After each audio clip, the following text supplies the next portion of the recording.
To show the contents of new notification on your Galaxy Watch from Samsung Galaxy S24 Ultra, go to the app screen, find wearable app, and then tap it, tap watch setting, tap notification, next tap advanced notification setting, and then tap the gray on off switch next to show with details until the switch turns blue to turn it on.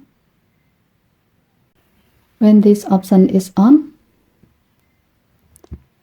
when there's a new notification on your Galaxy Watch and you open it, as the example, a WhatsApp message like this, as you can see, it will show you the sender's name and the message. Okay, thank you for watching. Please help to like and subscribe. Have a nice day.